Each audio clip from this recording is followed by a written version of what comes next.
On this episode of the Turnbuckle, Baron Corbin gets dropped by JBL on last night's Raw. NXT announces that Grayson Waller has been storyline suspended for 1 week, and Maximum Male models, including Los Lotharios, are going to be moved to Monday Night Raw. Folks, we're adding your favorite wrestling move to the wrestling news because it's time. Give me your energy so I can say it. There it is, the Turnbuckle.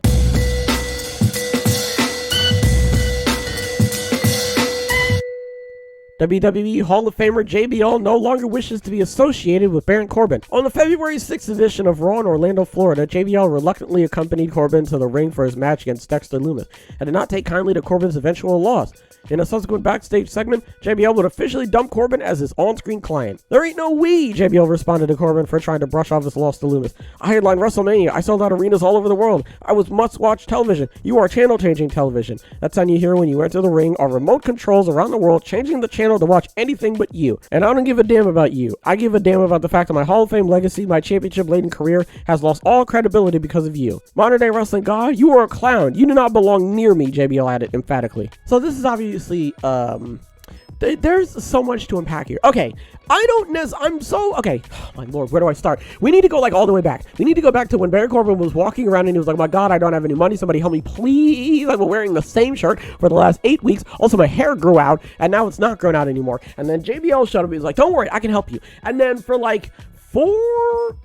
month and a half, JBL was going around being like, blah, blah, blah, wrestling god, he's really good, blah, blah, blah. And when I tell you it went nowhere, it went nowhere. I mean, I do not remember a single time that he got a championship shot. I don't remember a single time that he was actually in any, credible feuds. He wasn't doing anything, really. He was just a guy, and then there was JBL, and then JBL was like, "This guy's really good," and then he wasn't. And what's really, really annoying is the fact that none of this needed to happen in the first place. This is my main point. I'm upset that JBL was the one who dumped Baron Corbin. It should have been vice versa. Baron Corbin needs to go back to his lone wolf gimmick, and he should have thrown JBL off of the roof of the building and been like, "I work alone," and done his own thing and gone back to being the lone wolf character that he was when he was in NXT. Nah, man, he needs to be back next week or the week after next or something, because this cannot be the one of the things happening to him in the new year of his career, man. Something I'm not saying he has to be world champion, but something better than this, man. Anything better than this. So hopefully, we actually get that a little bit later on in the coming weeks. So only time will tell.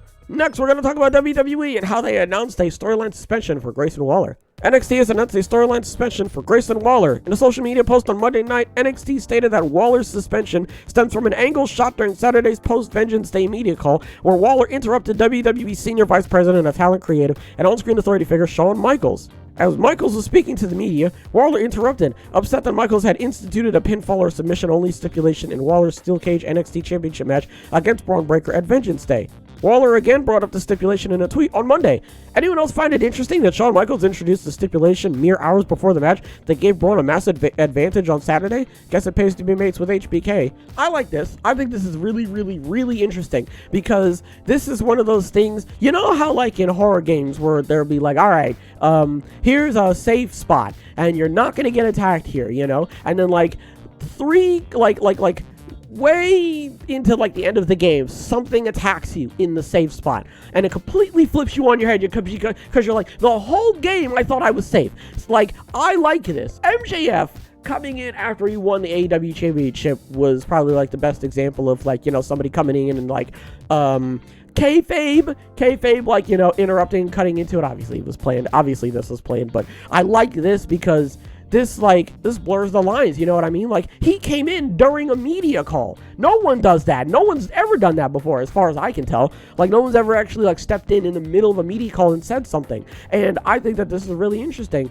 And it adds more layers to the story and the characters, because they're not doing, technically, they're not doing something on camera. This is a very candid moment. So it makes it more real. It makes it more impactful, And I really like that they're doing this with Grayson Waller, because I feel like Grayson Waller is a very talented competitor, and although I knew he wasn't really going to win the championship, I like that they kind of put this little, this is what I like that they put this little tweak on the storyline to sort of ask more questions and stuff like that, because that's kind of that's the main idea of most storylines in wrestling, of if you know it's not going to end right, you've got more ideas, you want the last bit Like, you want this week to bleed into next week. You want something to happen this week to then make you ask, like, oh, what's going to happen next week? So this is basically what that is. Like, what is Shawn Michaels going to do? Is Shawn Michaels, favoring Braun Breaker? Did Shawn Michaels do that because he didn't like Waller? Like, you know what I mean? Like, there's a bunch of different questions floating around, and it makes you want to tune in to see what's going to happen with everything, And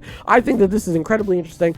I assume, I doubt that he's actually not going to show up, because tonight is NXT, if I remember correctly. So I doubt that he's not going to show up. I doubt he's going to pop in. I don't know if he's going to do anything with Shawn. I don't actually know. We're going to have to wait and see, but I think that this is an incredibly interesting take on the storyline, and I cannot wait to see where this is going to end up. Finally, we're going to be talking about Maximum Male Models and Los Lotharios and how they were moved to Raw. 5 members of the SmackDown roster have been reportedly moved to Raw. According to a report from PW Insider, Maxine Dupree, Mace, and Mansoor of the Maximum Male Models, as well as Los Lotharios, Angel Garza, and Humberto Carrillo, have switched brands.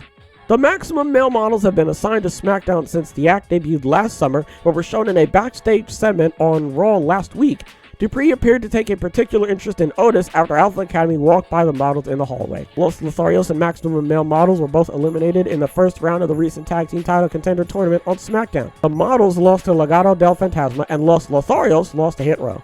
I wanted to talk about this because I love Los Lotharios and I love Maximum Male Models, and I personally don't like the thing of, this really talented group of people, or this really talented person, is featured on TV here and there and not everywhere, and then they just get dropped. And I hate hearing stuff like that. It was very, very, very prominent in the Vince McMahon era, and now that we're in a completely different regime, I was hoping that would, I'm not saying it was going to get virtually eliminated, I was just hoping that it would just happen less. And it has. Okay, the fact that they even still continued on with the Maximum Male Models thing and LA Knight got to do his own thing is just like, you know what I mean? Like, it's a step in the right direction. Yeah, man, hopefully they are going to be in some type of, I don't want to say prominent, because again, I don't want to make it seem like all I want for them is to just be like the champions and everything. I just, you don't want them to be forgotten. That's all I wanted to say. I like them very much, and I think both of them are incredible tag teams, so I just like the fact that they're being moved because it means that potentially they're going to be involved in something, and only time will tell what that's going to be, so we're just going to have to wait and see what it is. What are we talking about? Okay, JBL dropped Baron Corbin. That was dumb. I don't think that needed to happen. I think it needed to be vice versa.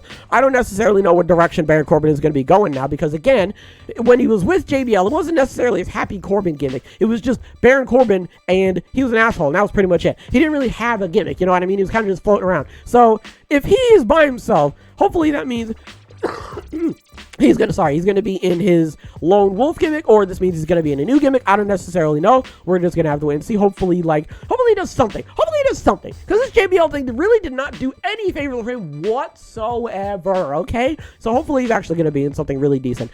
Grayson Waller has been suspended. Again, I really like the direction that they took the storyline. I think this is really interesting. They're doing the same thing with Sammy and Jay and Roman. Like, it's not one particular thing happening. It's branching off. Stuff is like flaking off, and somebody catches and go, hey, wait a second, and it's like making more questions and everything, and it's like, it's branching stuff out, and it's making the storyline more like in depth. It's giving people, like I said, it's giving people more characters. They're getting more dimensions. It's fantastic, man. So I can't wait to see what's going to happen tonight. Again, I don't necessarily know if Grayson is going to actually be suspended. We're going to have to wait and see. See, this is what I'm talking about. The questions. Will Grayson Waller actually not show up, or will he sneak it? What will happen? We'll have to see.